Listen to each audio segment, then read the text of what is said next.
we do not act promptly and decisively in defense of freedom, new Cubas will arise from the ruins of today's conflict. Let our friends and our adversaries understand that we will do whatever is prudent and necessary to ensure the peace and security of the Caribbean area.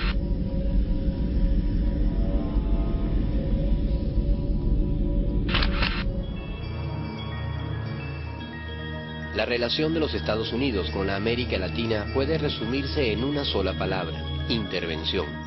Intervención que fue ejercida a través de variados métodos y operaciones, y en todos ellos la Agencia Central de Inteligencia tuvo un papel clave que el tiempo y las investigaciones se han encargado de develar. Durante los primeros 20 años de actividad de la CIA, esta llevó a cabo una serie de asesinatos, golpes de Estado, infiltraciones y sabotajes para evitar el surgimiento de gobiernos latinoamericanos basados en la defensa de su soberanía, que pudiesen amenazar los intereses económicos del norte en la región. A mitad de la década de los años 70, sus acciones llegarían a un punto de descaro que estallaría un escándalo marcando el inicio de la debacle de la agencia.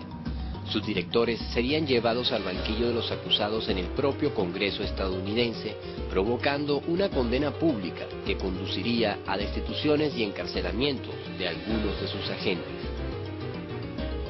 El aparataje de intervención estadounidense parecía derrumbarse, pero a comienzos de los años 80 llegaría a la presidencia de los Estados Unidos un personaje proveniente de la farándula que haría resurgir el espíritu imperialista del norte: Ronald Reagan, mediocre actor hollywoodense vinculado a las campañas anticomunistas desde los años 60.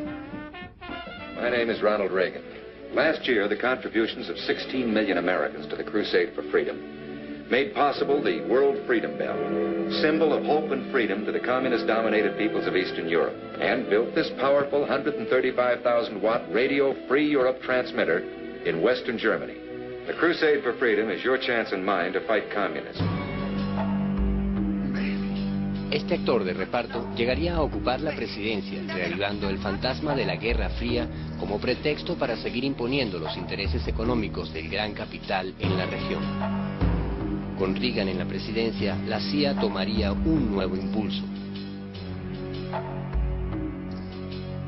Pero la década de los años 80 también se inauguraba con una triunfante revolución sandinista en Nicaragua, que a los ojos de Washington amenazaba con convertirse en un peligroso ejemplo de independencia y soberanía en la región junto a Cuba.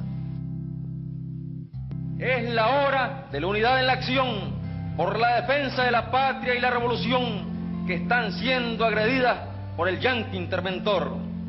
Y este pueblo de milicianos, de soldados, de obreros y campesinos, de intelectuales y productores, repetimos, está dispuesto a combatir, a resistir, a vencer o a morir, pero jamás será puesto de rodillas. Desde un primer momento, la política exterior de Ronald Reagan apuntó a enfrentar los movimientos de liberación en Centroamérica. Destruir por cualquier medio la revolución nicaragüense se convirtió en una prioridad. Reagan hizo creer a la opinión pública mundial que el proceso sandinista amenazaba la seguridad del gran imperio y designó a su antiguo jefe de campaña, William Casey, como su nuevo director de la CIA. Con Casey al frente de las operaciones encubiertas y un sustancioso incremento del presupuesto de la agencia y el Pentágono, Reagan estaba listo para empezar su guerra contra Nicaragua. The Sandinista revolution in Nicaragua turned out to be just an exchange of one set of autocratic rulers for another. Humberto Ortega, the Minister of Defense, declared Marxism-Leninism would be their guide.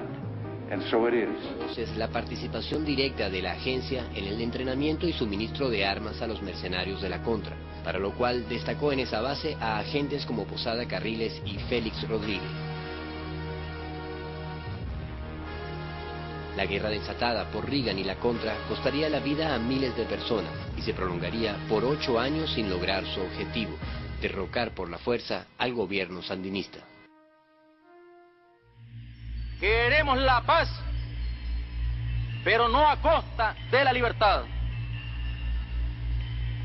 No queremos la guerra, pero si nos hacen la guerra, resistiremos con la guerra del pueblo.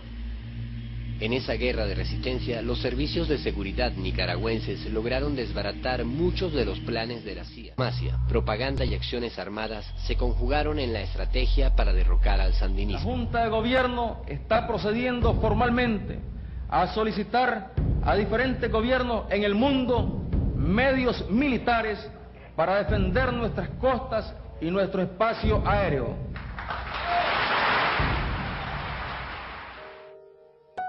Miguel de Escoto era símbolo de los cristianos que apoyaban la revolución, era un símbolo Miguel de Escoto, y de la teología de la liberación y de la opción por los pobres. Ellos deciden entonces matar a Miguel de Escoto, y lo deciden envenenar, pero tienen el prurito de que es sacerdote, pero además de que todo el mundo va a decir que es la CIA.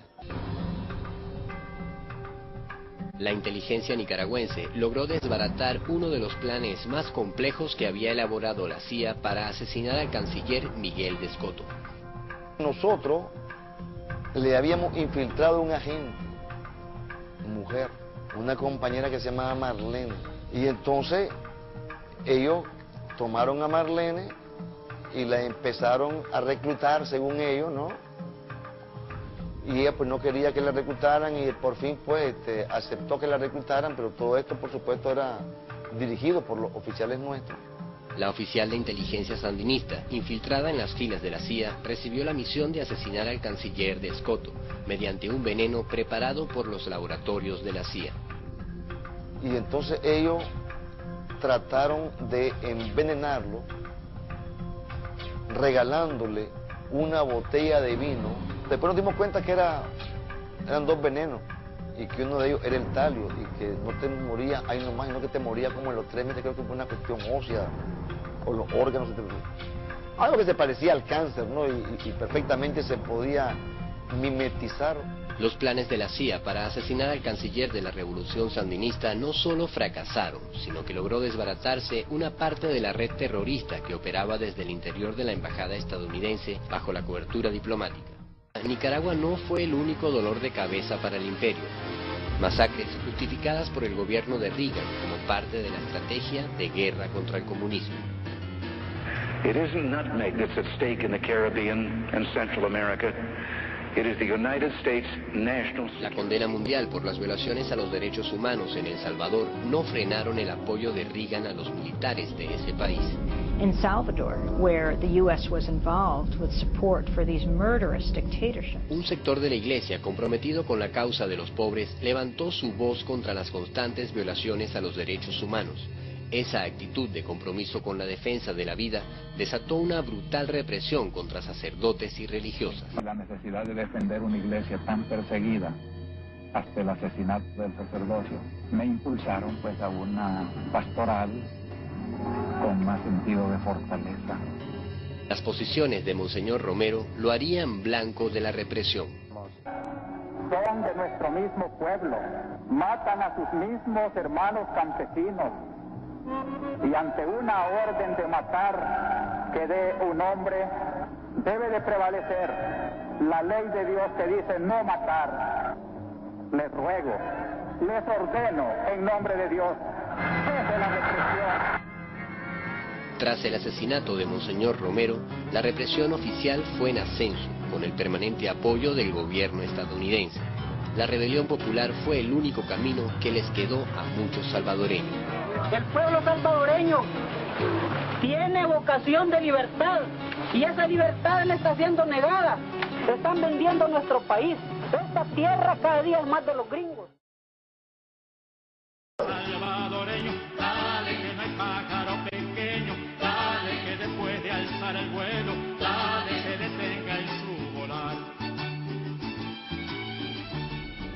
Mientras el gobierno de Washington sembraba de intervenciones en la región, los vientos de cambio no dejaban de soplar en los pueblos del sur.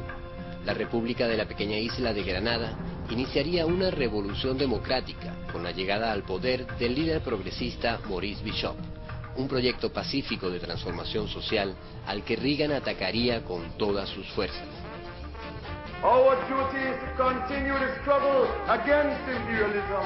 Our duty is to continue to build our Grenada revolution and ensure that we, as one Grenada people, small as we are, will forge that wider, meaningful link and will ensure the unity of our people. Long live the Grenada revolution. All power and glory to our people. Forward ever, forward ever, forward ever. La reacción del gobierno del norte contra la revolución granadina no se hizo esperar, usando el viejo pretexto del fantasma de la amenaza comunista. Debemos permitir que Granada, Nicaragua, El Salvador se conviertan en nuevas Cubas y en avanzadas de brigadas soviéticas. Con todas las amenazas que confrontamos, necesitamos una capacidad de inteligencia de primera, con una alta moral y gente consagrada. Tenemos medios de regresar nuestra inteligencia. Yo usaría los medios. La Agencia Central de Inteligencia aplicaría contra Grenada lo aprendido en su guerra sucia contra Cuba durante décadas pasadas. Infiltraciones de mercenarios, atentados, sabotaje económico y propaganda de guerra estarían en el menú de intervención para derrocar al gobierno revolucionario de Maurice Bishop. There is very clear evidence of well-known forms in terms of propaganda destabilization attempted. La construcción de un aeropuerto con apoyo de técnicos cubanos, destinado a fortalecer la industria turística de la isla de Grenada, fue denunciado por Reagan y sus agencias de inteligencia como la prueba evidente de que Grenada se disponía a agredir al Imperio del Norte. Con esta burda mentira comenzaría la fase final del ataque contra Grenada. They are opposed to any small independent countries that are determined to strike out on their own path of development. They are concerned that the socio-economic and political developments in our country can become something of a model for other people in this region. Reagan continuaría desplegando una inverosímil campaña contra Grenada, pero a fuerza de repeticiones y bombardeo informativo lograría su efecto en buena parte de la opinión mundial. Military potential is unrelated to any conceivable threat to this island country of under 110,000 people. Tras el meticuloso plan de desestabilización preparado por la Agencia Central de Inteligencia, Maurice Bishop es asesinado y el 20 de octubre de 1983, 2.000 marines estadounidenses invaden la pequeña isla de Grenada. Last night, Mr. Reagan called congressional leaders to the White House to say he had approved the action. This afternoon, Secretary of State Shultz emphasized the U.S. will not be an occupying force. We will leave promptly. We have no intention of staying there. And the government that will be produced by the people of Grenada is entirely up to them as far as we're concerned. But in fact, the U.S. has a deep interest in Grenada's government.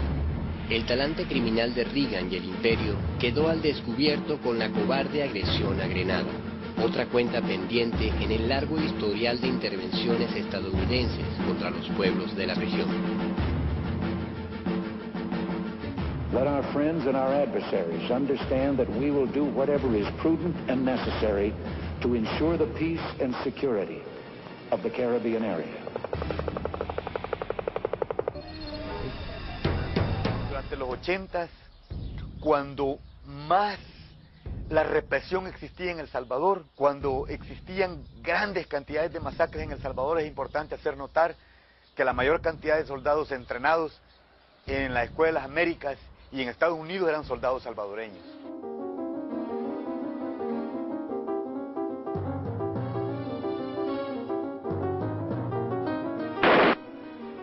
Y esperen la voz.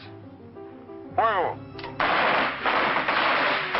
Enseñamos a los oficiales de infantería a dominar las técnicas de su oficio, cómo manejar sus armas, cómo manejar personal y cómo desarrollar formas de liderazgo.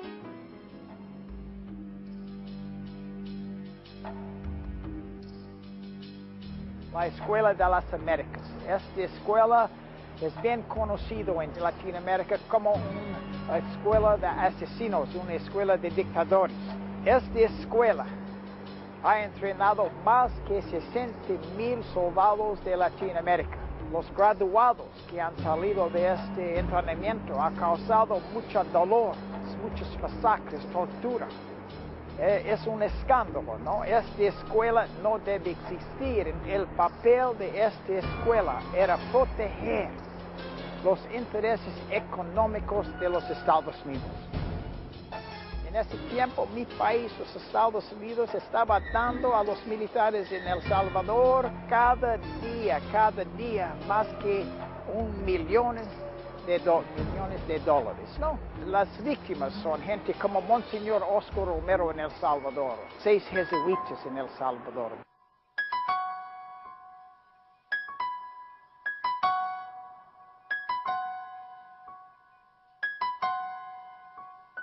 En su afán belicista, Reagan le dio un nuevo impulso a la Escuela de las Américas.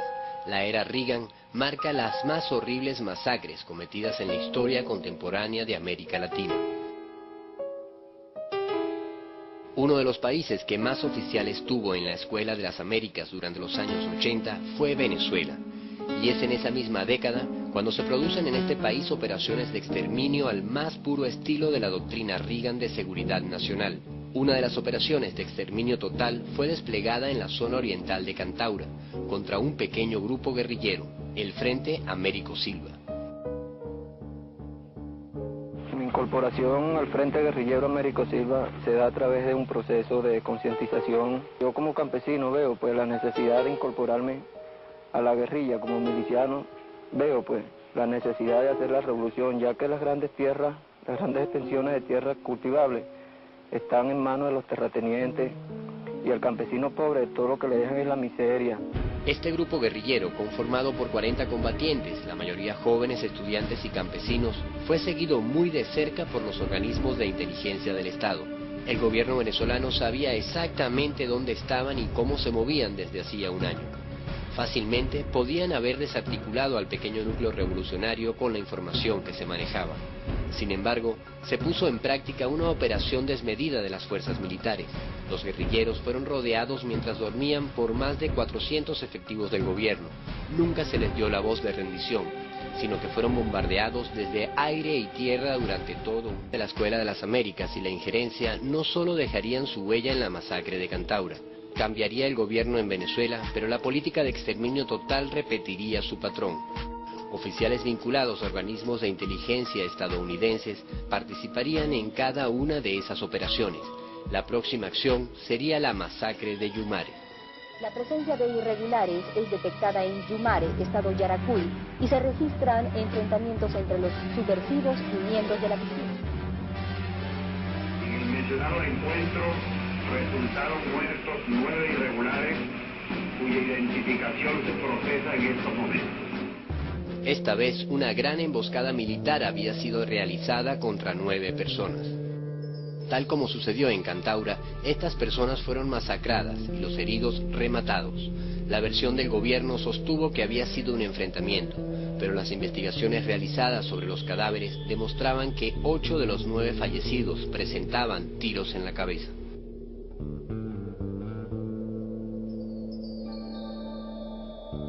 Operaciones de exterminio en distintos lugares de América Latina ocurrieron durante los años en que Ronald Reagan fue presidente de los Estados Unidos.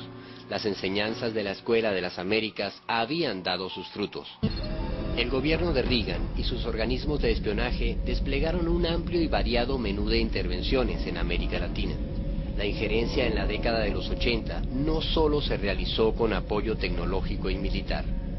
Una verdadera invasión silenciosa se llevó a cabo también a través de plataformas de investigación sobre los recursos estratégicos de la región, valiéndose de grupos religiosos que servían de fachada para el espionaje y la penetración. Después de la Segunda Guerra Mundial, era parte de la política internacional, es el tener dominio de territorios como el Amazonas, donde se suponía que existían también algunos minerales, y probablemente minerales estratégicos o minerales para la explotación, oro, diamante, etc. El Amazonas venezolano fue uno de los escenarios donde el grupo religioso estadounidense, denominado Nuevas Tribus, encubría labores de inteligencia. Las nuevas tribus actuaron en Venezuela aproximadamente entre el año 1946 y 2005. Tuvieron como centro de operaciones el Amazonas venezolano, lo que se llama también la región Guayana, que es el estado Amazonas, el estado Bolívar y una parte del estado Apure. En algún tiempo tuvieron también en el delta Macuro y bueno, realizaban actividades de catequización compulsiva de los pueblos indígenas que allí habitan desde tiempos ancestrales. Son misioneros de la CIA, de la NASA. Hay muchas pruebas, hay documentos en contra de las nuevas tribus. Habían fines científicos, estrategias militares, fines de apropiación de territorios, zonas estratégicas para proyectos de vida. Porque en estos lugares donde estaban las nuevas tribus coincide la presencia de minerales, oro, diamantes, pero también diversidad biológica y agua, que es más importante que el oro, es más importante que la minería, porque es la fuente de la vida.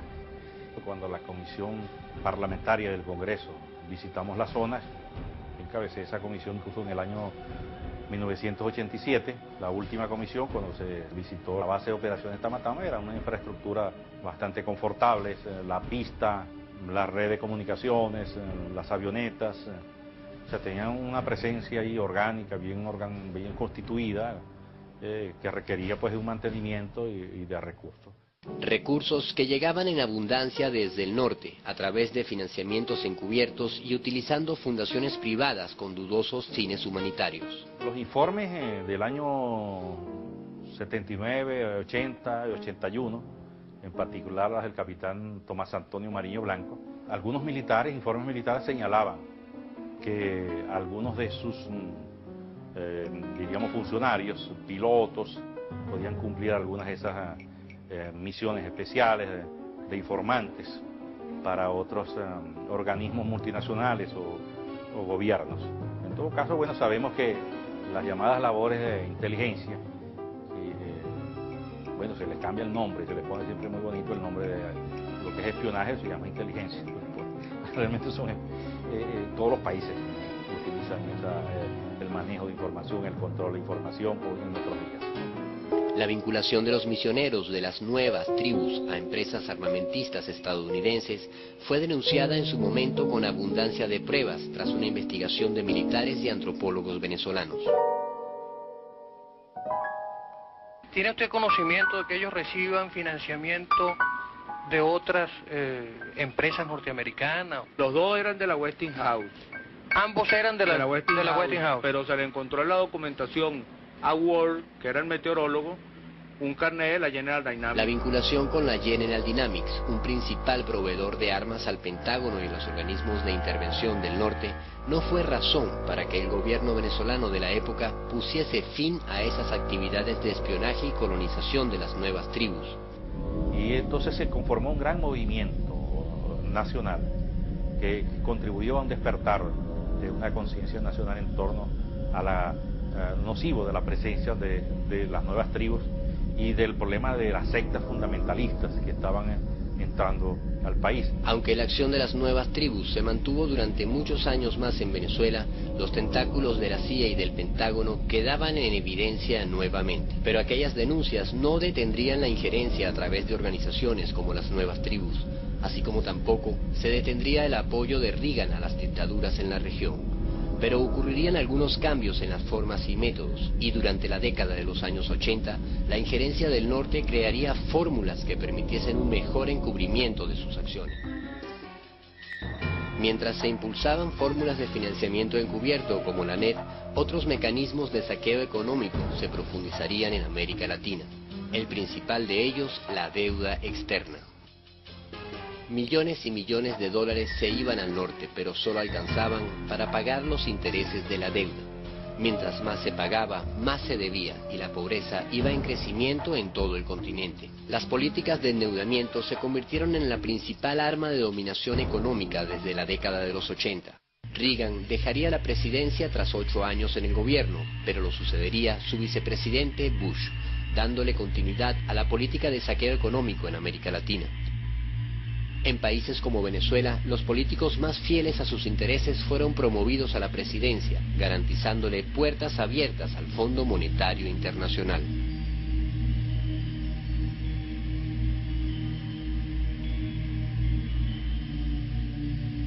ese Fondo Monetario Internacional es el sistema que rige todas las transacciones financieras de nuestro mundo occidental. Estamos en él, formamos parte de él, tenemos recursos venezolanos, dinero venezolano dentro del Fondo Monetario Internacional.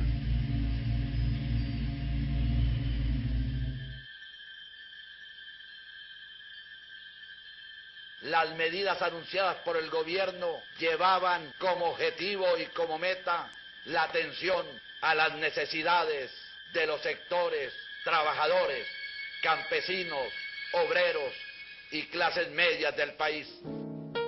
Pero inmediatamente, ¿verdad?, estas desesperaciones sociales que empiezan a presentarse en el llano, en Maracay, en diferentes lados, que empiezan a presentarse los fenómenos de saqueo.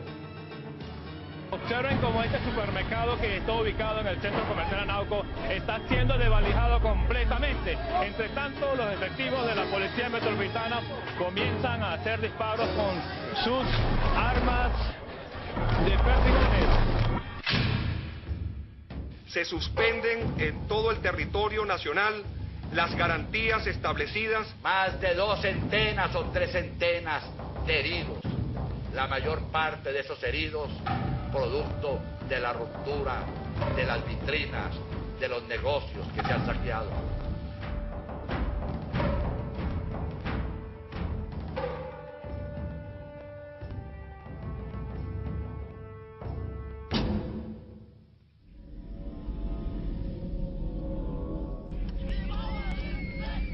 Cuando finalizan los años 80 y cae el muro de Berlín, se terminaba oficialmente la Guerra Fría.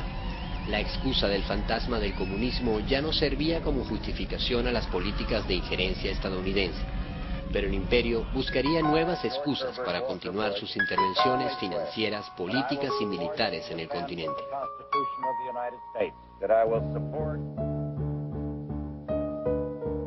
Es precisamente América Latina el lugar del mundo donde el intervencionismo cierra la década con la brutal invasión a Panamá. El pretexto, sacar del poder a un gobernante.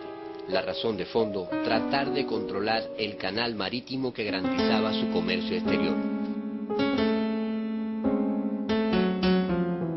I will do what is necessary to protect the lives of American citizens, and we will not be intimidated by the bullying tactics, brutal though they may be, of the dictator Noriega.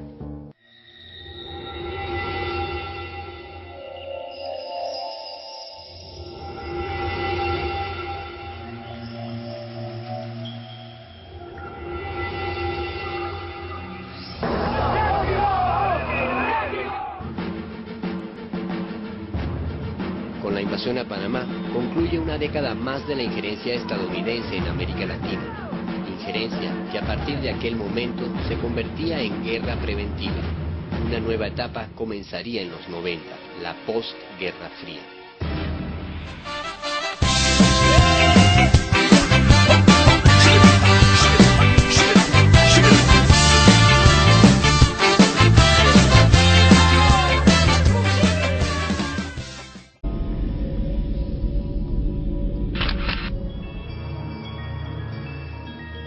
La relación de los Estados Unidos con la América Latina puede resumirse en una sola palabra: intervención. Intervención que fue ejercida a través de variados métodos y operaciones, y en todos ellos la Agencia Central de Inteligencia tuvo un papel clave que el tiempo y las investigaciones se han encargado de develar.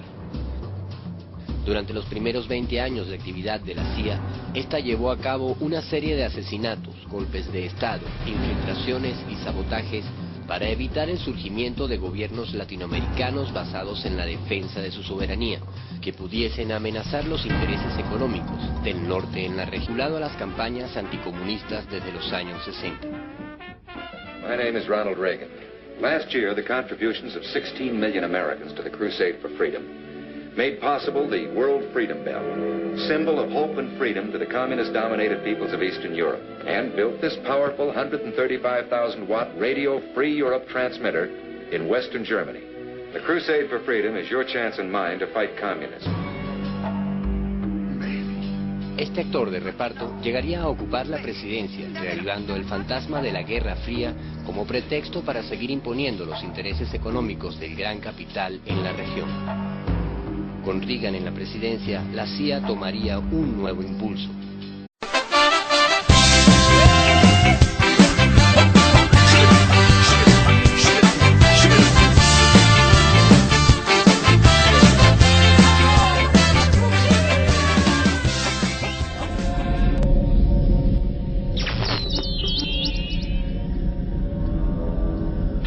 If we do not act promptly and decisively in defense of freedom, new Cubas will arise from the ruins of today's conflict. Let our friends and our adversaries understand that we will do whatever is prudent and necessary to ensure the peace and security of the Caribbean area.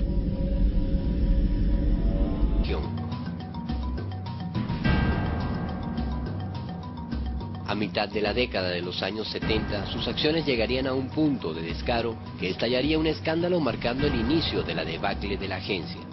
Sus directores serían llevados al banquillo de los acusados en el propio Congreso estadounidense, provocando una condena pública que conduciría a destituciones y encarcelamientos de algunos de sus agentes.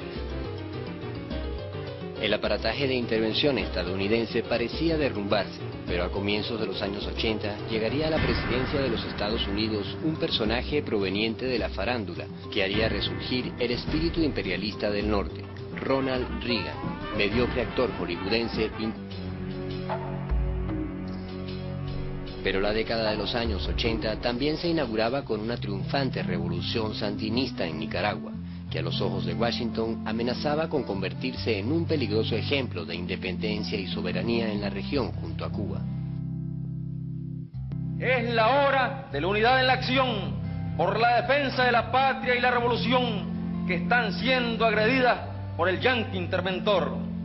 Y este pueblo de milicianos, de soldados, de obreros y campesinos, de intelectuales y productores, repetimos, está dispuesto a combatir, a resistir, a vencer o a morir.